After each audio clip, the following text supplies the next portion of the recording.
This week on the WriterCon podcast. It would be to do this because you have a passion for it, because you can't possibly imagine your life being anything else. This has to be driving you to get these words out. These stories have to feed your soul. Welcome to WriterCon, a gathering place for writers to share their knowledge about writing and the writing world. Your hosts are William Bernhardt, best-selling novelist and author of the Red Sneaker books on writing, and Rene Gutteridge, best-selling author of over 30 novels and screenplays. Hey there, writers. Well, we're all back home again. The cruise is over, but the retreat will be happening in a couple of months, actually. And of course, the big conference, WriterCon, will come after that on Labor Day weekend. It is also graduation season. I'll be attending 3 ceremonies this year, including one for my son, Ralph, who, of course, is, among other things, the official WriterCon photographer, and one for my wife, who co-hosted last week. Well, now she's got a master's degree in addition to 7 published books. Rene, you've got a graduate in the family too, don't you? I sure do. Very excited. My firstborn graduated, and we're thrilled for him. And it's a good nice feeling, isn't it? Yeah, it's a exactly. Good feeling. It really is. And speaking of special events, Jesse, I think I read that you and Michelle just celebrated an anniversary. Am I right? That is correct. We had we timed it so our sort of dating anniversary and our wedding anniversary are pretty much the same day. They're technically one day apart, which is a confusion to everyone in our family. But yes, so Michelle and I have technically been together for 23 years, married for 12. Smokes! Yes. Wow! Yeah. Wow! Yeah, we met at the tail end of high school. It's very sweet. Wait, it's your 11th anniversary. It's our 12. It's our. Mm-hmm. So you dated for 12 years? Yes. Well, because we started dating at the end of high school and then dated through college, and it seemed weird to get married during college. And then she spent 2 years in France. Uh-huh. I waited a year, then went to grad school in Boston, and then living in Boston was what finally convinced us to try living together. And then from that point, a couple years later, we got married.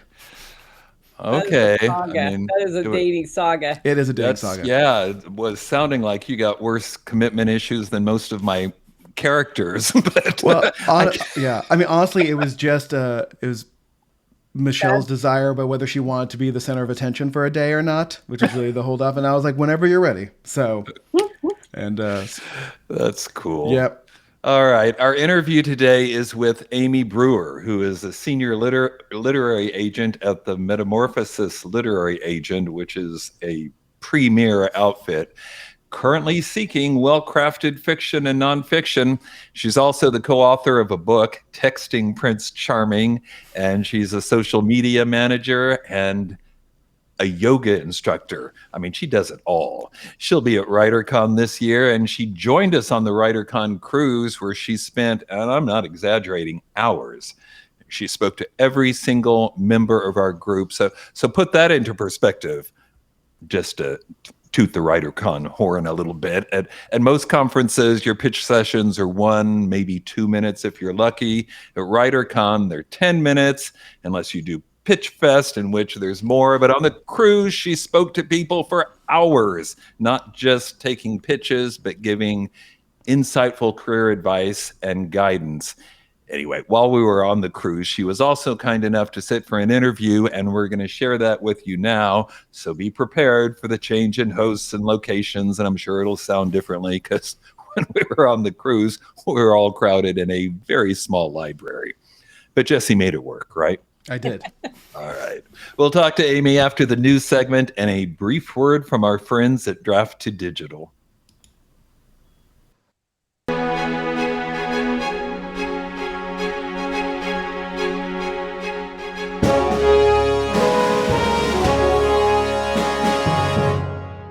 Hi, this is Kevin Tomlinson with Draft to Digital.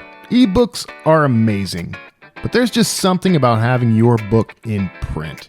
That's why we built D2D Print. We take care of you with free layout templates and formatting, and we can convert your ebook cover into a full wraparound print cover automatically. Come check out D2D Print and all the cool tools we've built for you. Find out more at drafttodigital.com.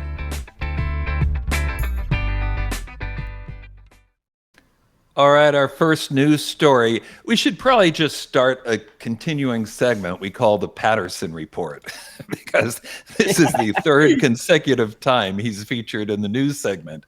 2 episodes ago, he was upset because his Maximum Ride series was banned by a Florida school district. Last time he was upset because his most recent book didn't hit the bestseller list, even though the raw sales data indicated that it actually sold better than most of the books that were on the list.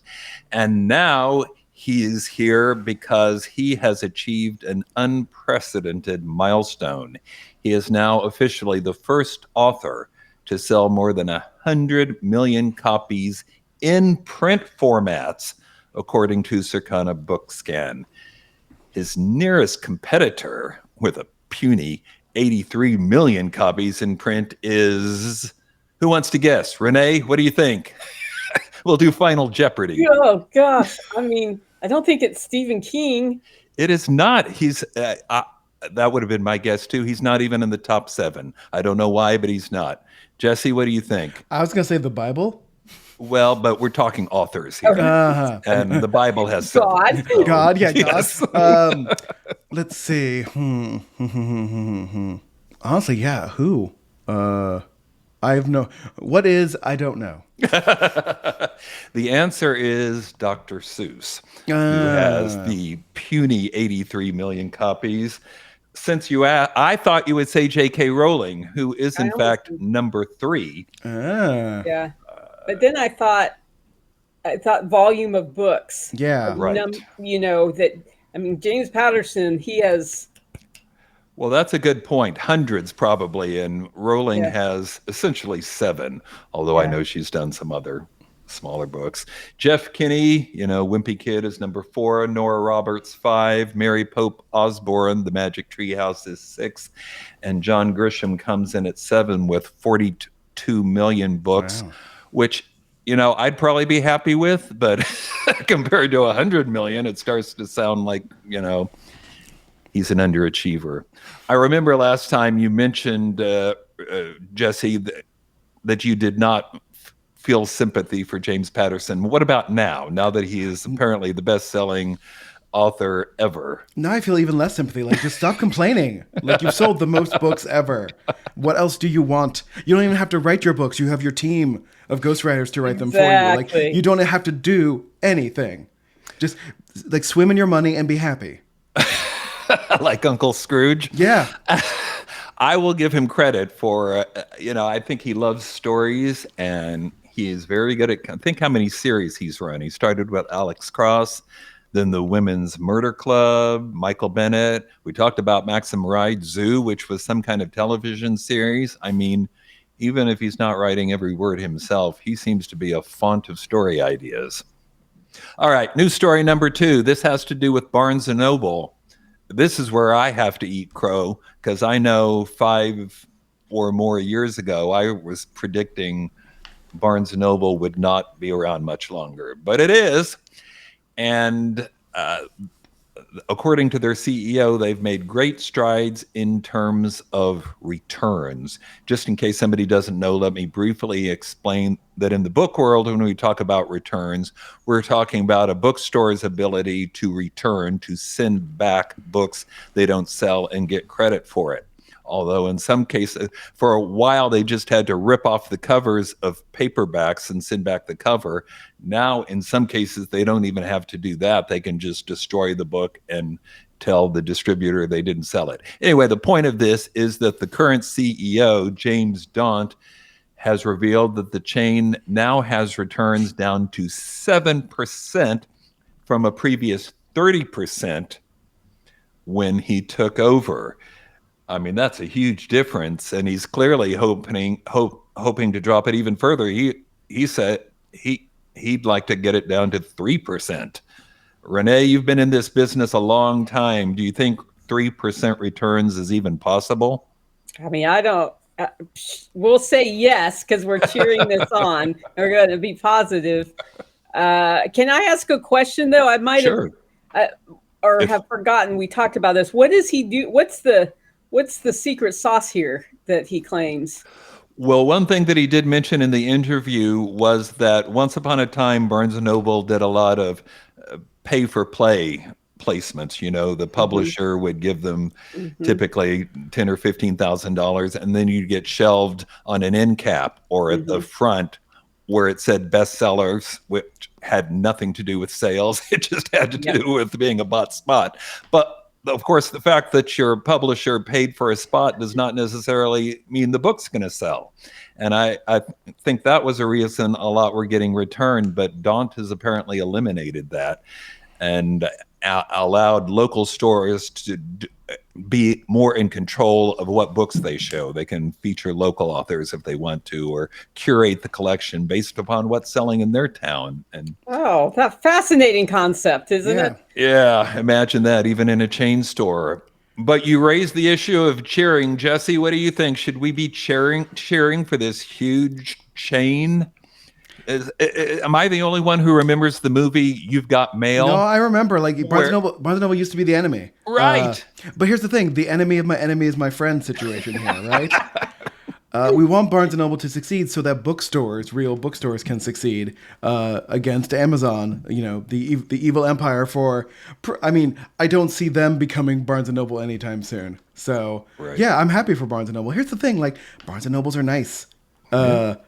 You know, Tulsa at least has multiple, independent nonprofit bookstores that I normally do shop at. Magic City and Magic City, Fulton Street, Witty Books. Witty, I was there last week. Yep, they're all great, but sometimes, like, those stores are a lot smaller and only have a certain selection of books, and so a Barnes & Noble is handy. Also, Barnes & Noble really, I feel like, leaned into like nerd stuff. Like, there's that whole corner, at least in our store here, of just like board games and Funko Pops and cool figurines. And I'm like, all right, I'll go look at those things. So good job, Barnes & Noble. I want to add into this. I think if we could reverse this direction, right? Like, it went up Amazon, now it's coming back and people are seeing the value of Barnes & Noble. I think one thing that small bookstores can tap into, which we have heard in the news consistently for months now, is that our world is lonely, right? Like, they're talking about loneliness as the new epidemic. A local bookstore, if we can get these up and running, can create community in a way that Barnes & Noble won't ever really be able to do. It's too big. So we'll be cheering these smaller stores on to see if they can create that. Because that was what was so fun about those small mom and pop bookstores, is you knew the people in the community. So hopefully that'll work. Yeah, I hope so. Okay, final news story. Speaking of geek stuff.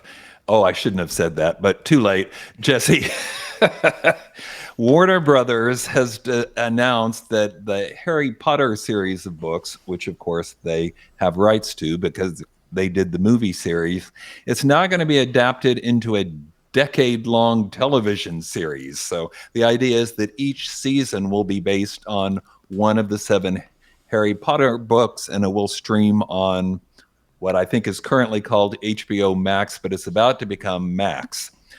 J.K. Rowling and her agent are both going to be executive producers, and she issued a press release in which she said, quote, "Max's commitment to preserving the integrity of the books is important to me, and I'm looking forward to being part of this new adaptation, which will allow for a degree of depth and detail only afforded by a long-form television series." Okay, Jesse, you're our resident science fiction and fantasy expert. Do you think this is going to be a success? Do I think it's going to be a success? Probably.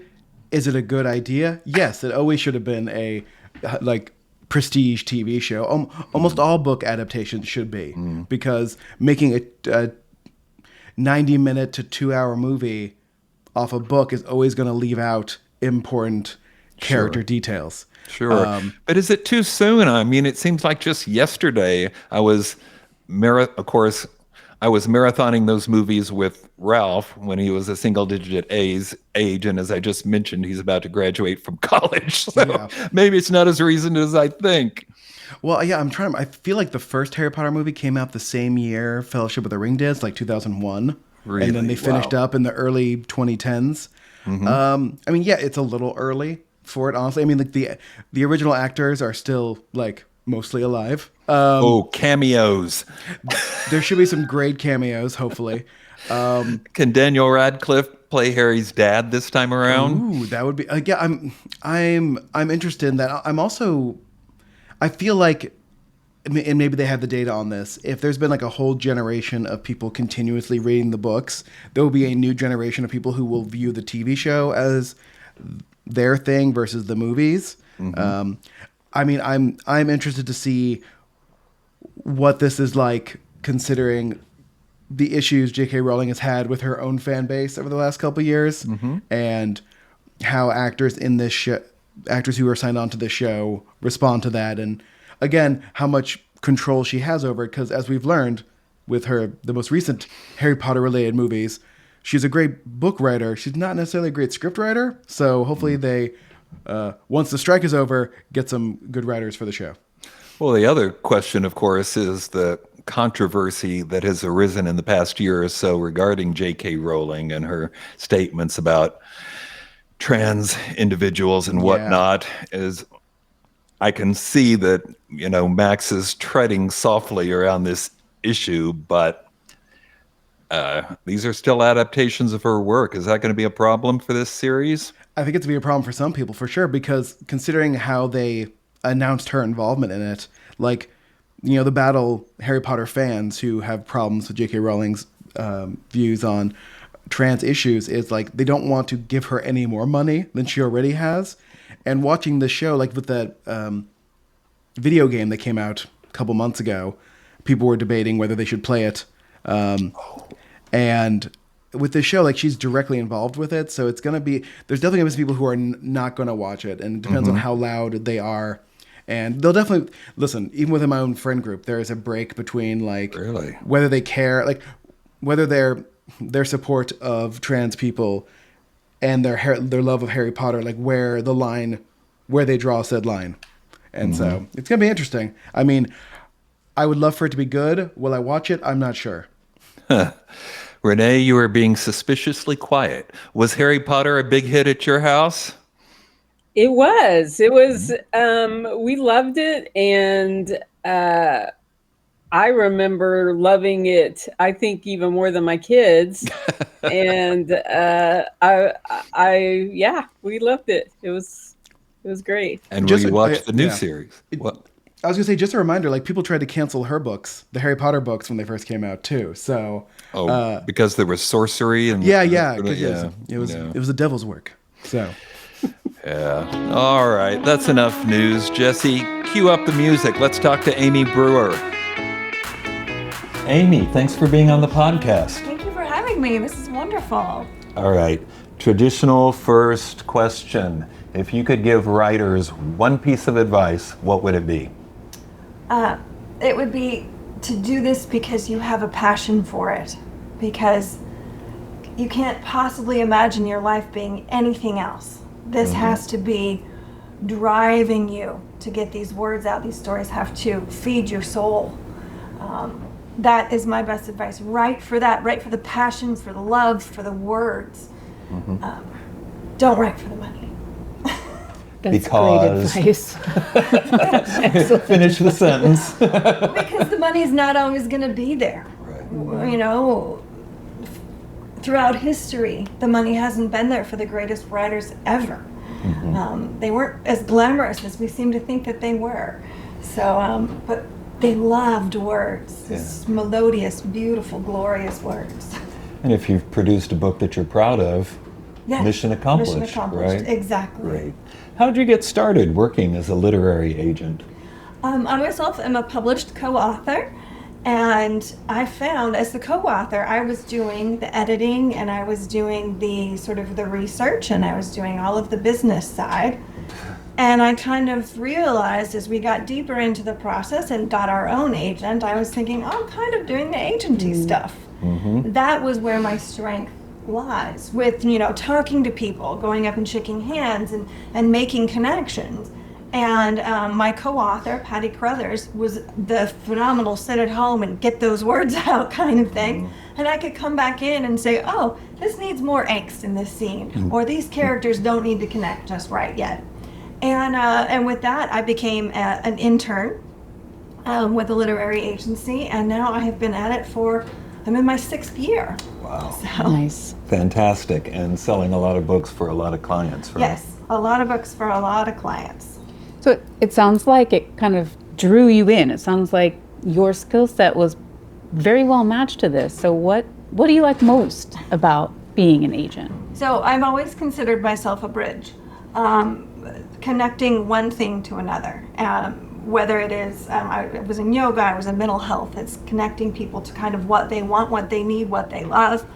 And so for me, it was that being the bridge and connecting to people and then connecting them to their publishing dreams. So my absolute favorite bit is when any of my authors, even if it's their 7th book, and they get their box of books in and they open it and they're crying because they've wanted this for so long. Right. Or they wrote maybe something else for a while, but now this is some fresh idea and they weren't sure and they doubted, and they have that in front of them and they're crying and I'm crying, and that's just that's my favorite bit. Because that is always a wonderful moment. Yes. That very first time you get to see your book. Now the other side of the coin, what do you least like about being an agent? What is it that's not as great? I hate having to tell people no. Yeah. It is really hard for me, and I have a tendency to sort of go to the improv route, except opposite, and saying yes and. I go, no, but. Yeah. No for me, but there are a whole bunch of publishing options. There are a whole bunch of other agents out there. Just because it's not right for me doesn't mean it's not right for someone else. So that's always the hardest bit, is having to say no. I get that. I think a lot of writers are sort of mystified by this whole literary agent process and how do you get one and what does it take. Can you talk a little bit about your selection process? How do you go about choosing the writers you're going to represent? Connecting with an agent is about connecting. Yes, you want to find an agent that represents your genre. You want to find an agent that has traditional success in selling what you write. That's very important. But for me, I almost look at it like a marriage. So I ask people, I'm like, I'm hyper communicative. I have a tendency to respond quickly to emails. And I'm a bit of a cheerleader. So I'm like, okay, if you're having a bad day, reach out to me, and I'll say, just text me and I'll hype you up. I'll be your hype man, because that's my job, to be as passionate about you and your work as an author. But some authors really find that uncomfortable and they aren't looking for that. They want somebody who's a little bit more sort of standoffish, or some of them have even said, well, it's not very professional because I text with my authors, or I give them some access that other agents don't. And that's okay. I just kind of it's about connecting. So make sure they're the right fit for your genre, the right fit for you, and honestly, the person that you need in your life, because they've got to be out there, screaming at New York, this book is awesome! Buy this book! And if they can't do that for you, then they're probably not the right agent. Gee whiz, I've had a lot of agents, but I'm not sure I've ever had anybody I'd call a cheerleader. I think it's important to be super supportive and generous with time and information, because it's so hard being an author and feeling like you're so isolated and alone, except for environments like WriterCon or the WriterCon cruise, where you feel like you have not just a group, but like a family that we can all rely on now. And so much of the time it doesn't feel that way, and it's like, I don't know. So for my authors, I want to be there if they don't know, they can ask me, and if I can't help them, I'll try and share with them someone who can. Or say, go to WriterCon or whatever. Yeah, I like that advice. That's good. That's excellent advice. No, that's all terrific. Do you have a favorite agent success story? A favorite agent success story? I don't. Or two, if that makes it easier. Because I'll be honest, some of my best financial successes of an agent, the author has walked away from the publishing process feeling sad or disheartened because they didn't achieve whatever they had thought or idealized or whatever. So for a success, it is mostly, I think I'll go with one of my authors, Mark Kelly. And he is a LGBTQ author. And when he was a teenager, he could not find an LGBTQ superhero. And he's very into sci-fi, very into he goes to cons and and he just felt, again, very alone and isolated, and that representation wasn't there for him. So he spent his 20s, not all of his 20s, he'll get mad if I call him out for being over 20, but he spent that time really buckling down and learning to write and rewrite and rewrite and rewrite. And was it last year? His work, Geist, was published, which is the origin story for one of the first gay superheroes. Oh, nice. Cool. So that's what I'm here for. That's what I'm here to do. So kind of building on that, because you said some people have walked away a little disappointed, what advice would you give to authors who are looking for their agent right now? Manage your expectations. Writing is not like you see on television. A lot of folks in 2020 who were at home were kind of like, I'll just write a book.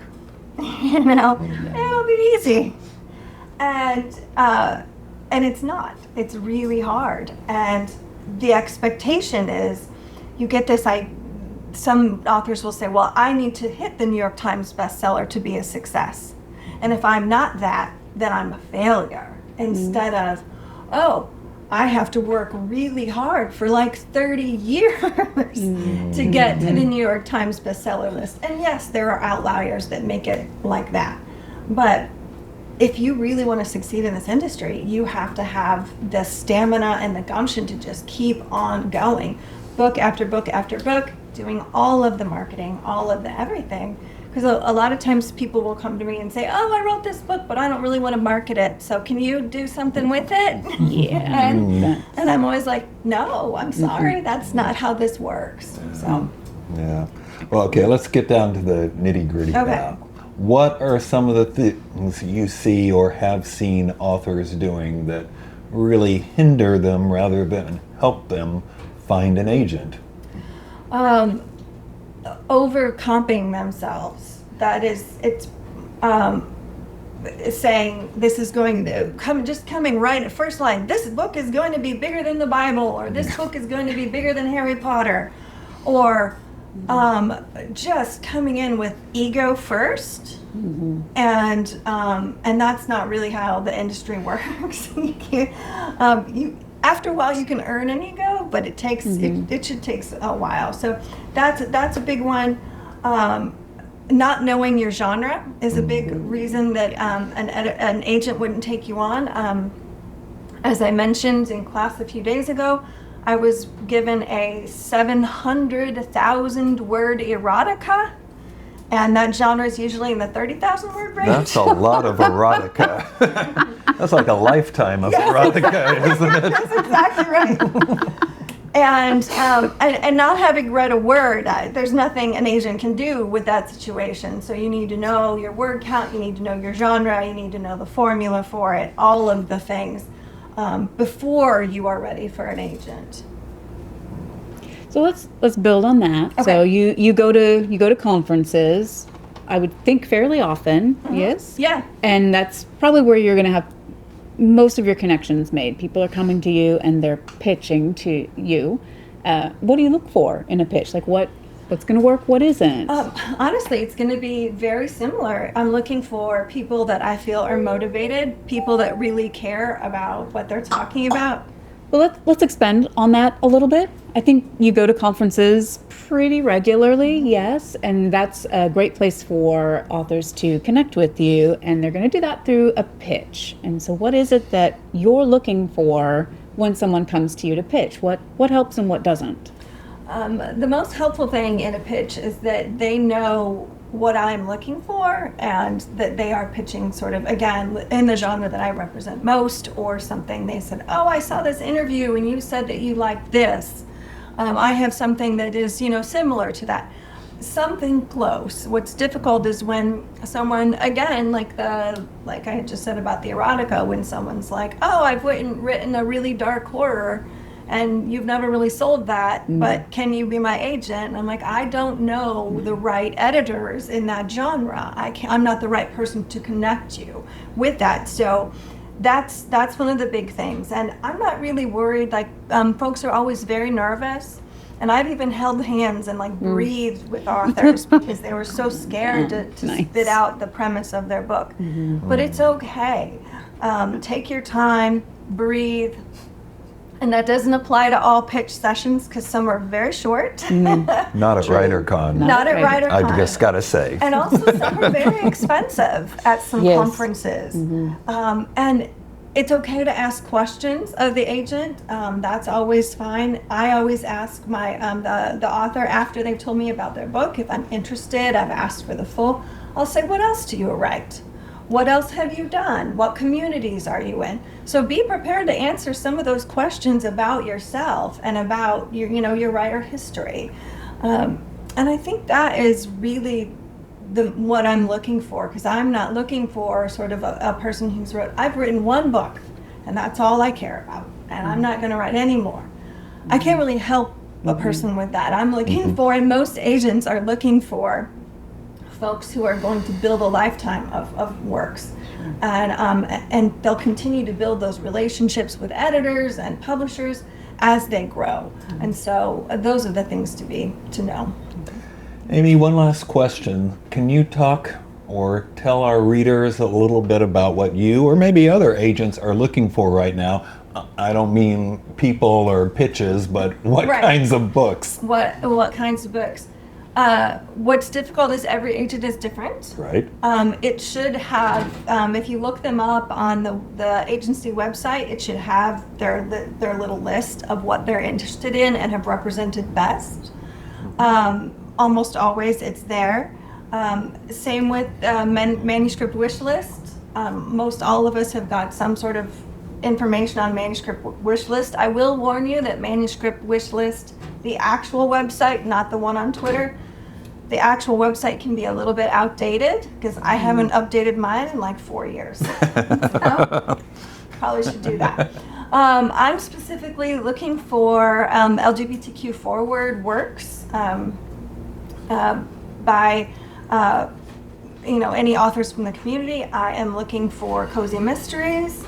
I am trying to kind of expand and broaden in areas that I am familiar with a little bit. Like I said, getting into cozy mysteries. And I think that's probably most what I'm looking for. Always romance. Always romance. Spicy romance? I am open to any spice level. Angst is my favorite emotion. So, really? Yeah. So if it is... You went brooding romance stories. Yes. And angst sells. So if it's angst all the way up to the end, I'm fine with that. If it's like, sweet Hallmarkian romance, I've sold a ton of those. Or if it is, right up the old hot, steamy, sexy fit line, I'm loving that too. So, Amy, you're just a font of information. Thank you so much for being on this cruise and on this podcast. Thank you so much for having me. We've got the WriterCon small group retreat coming up in July, and if you're interested in a small group setting where you can have direct one-on-one feedback and mentoring and meet other people who are having the same aspirations that you are, it's a great experience. Visit the website to learn more about it. And of course, come Labor Day weekend, September 1st through 4th, that's the big conference, WriterCon. We've got more than 60 presenters lined up. And I mentioned earlier in this podcast, Pitch Fest, which is something new we're adding this year to give people an opportunity to not only pitch, but pitch more effectively and pitch everyone there at once, more than 20 people, all the agents, editors, publishers, which, in a way makes more sense than doing it one at a time. Although you can do that too if you want. Every year we have connected writers and agents, and I think we're going to do an even better job this year. in addition to all the teaching and other opportunities. And if you register now, you can take advantage of the early bird prices. So please visit our website, writercon.com. And Rene, I think you submitted a script to Screencraft recently, didn't you? What happened there? I did. I placed in the quarterfinals. So congratulations. I mean, I knew, but still. Thanks for faking that, though. No, I just wanted you to talk. That is a hard thing to accomplish. So way to go. Thanks. All right, everybody. Until next time, keep writing. Remember, you cannot fail if you refuse to quit. See you next time. Bye.